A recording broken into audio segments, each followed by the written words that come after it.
Hello and welcome to Case Management 204, How to Complete the SPDAT or F-SPDAT in ServicePoint.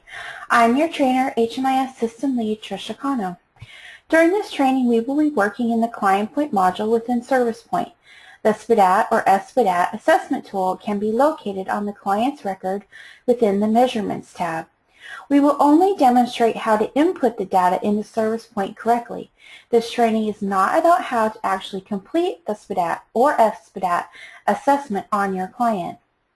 The acronym of SPDAT stands for Service Prioritization Decision Assistance Tool. The F in F-SPDAT means it is the family's version.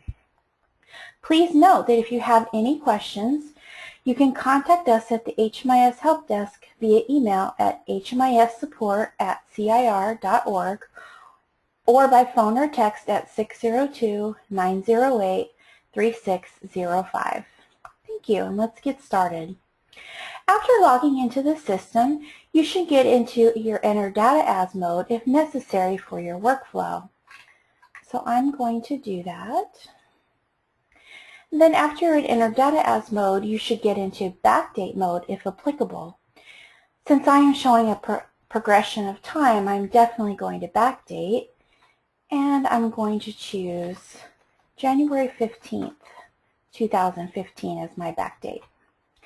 I'm backdating to my client's initial SPDAT, when the initial SPDAT was completed.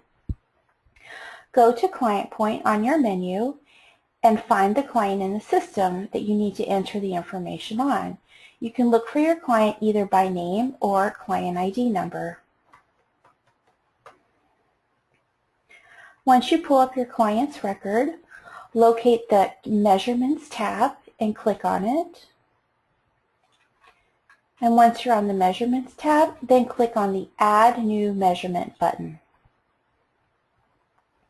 You will select the measurement tool that you wish to use. In this case, we're working with the SPDAT today. And it automatically populates as the intake SPDAT because this is the first one this client has ever had. The date is January 15th because that's what we're in backdate to. And then click the Continue button. Once you click Continue, your SPDAT domains will open below. And you score the client in each domain according to the assessment that you've already done with them. There's a couple of different ways you can do this. You can hover on each domain score here, and it'll tell you what that score means. A score of 0 means they take care of self and meet all daily living needs independently and lives independently. Or 1 means this if you hover on it, etc., etc. An easier way, if you're not sure of the scoring, you haven't memorized it, you can click on this magnifying glass to the left of the domain name, and it gives you all the scores at once that you can read and take your time and choose the correct one. Once you choose a score, you just click on it and say Submit and move to Next, and it will open up the next domain, which is Social Relationships. And you can choose that score and say Move to Next until you get through all of them. Or if you're very familiar with the scoring and what they all mean, you can just go through and score them. Say you had it written down on a piece of paper. Also, please note that as soon as you select a score, the Notes field opens up so you can type in some notes about this particular domain if needed. So, like I said, since this training is not about how to do the SPDAT, but just how to get it into HMIS, I'm just going to go through quickly and pick a score for each domain. I'm not really paying attention to what I'm choosing. Once you get all the domains filled out, it will give you their total and the scoring range that they fell into, and then you just click Save and Exit.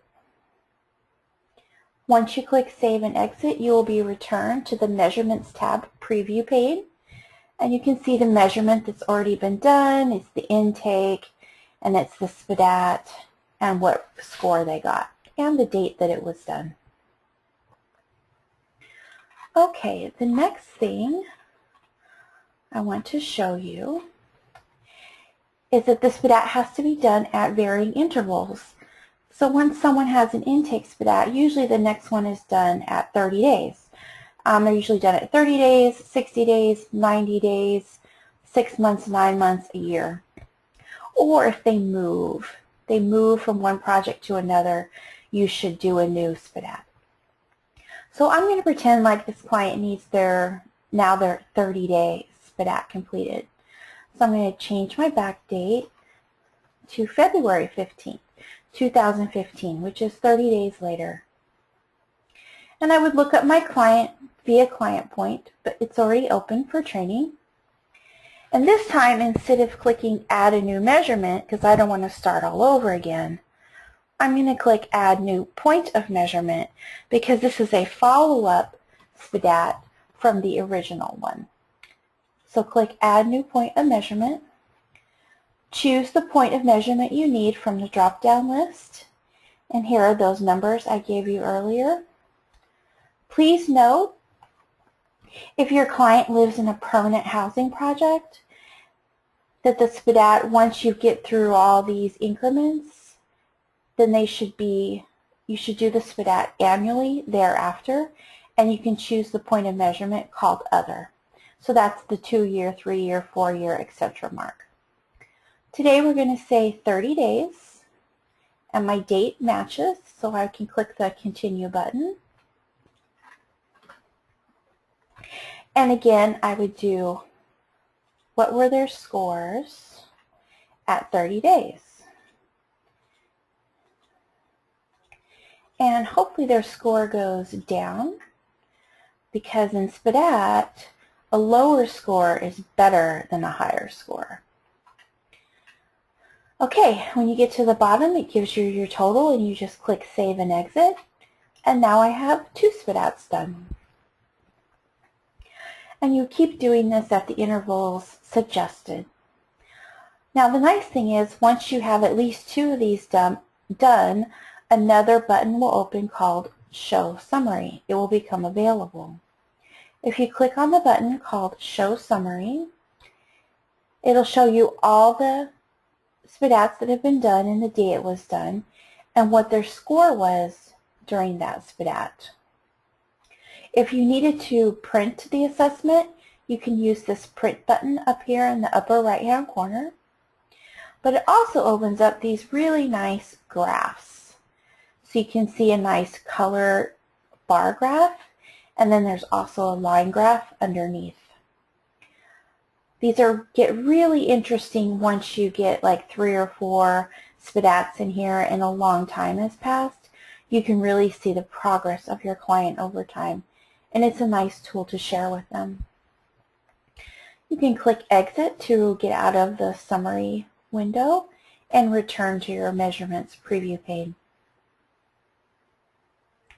Once you're done with your clients, entering your client's information, you should always log out of HMIS for security reasons.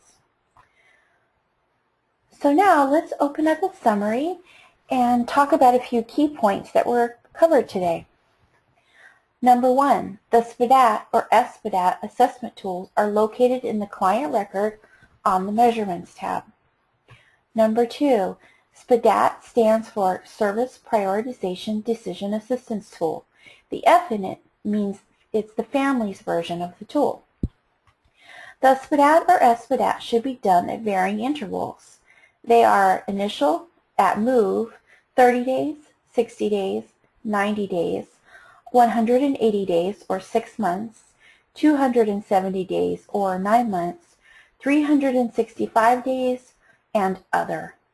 Please note that clients staying in permanent supportive housing for longer than a year should have the SPDAT done annually and use the other option when you do it.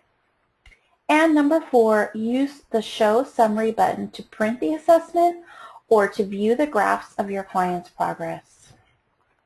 By following these steps, you have completed training on Case Management 204, SPDAT or F-SPDAT.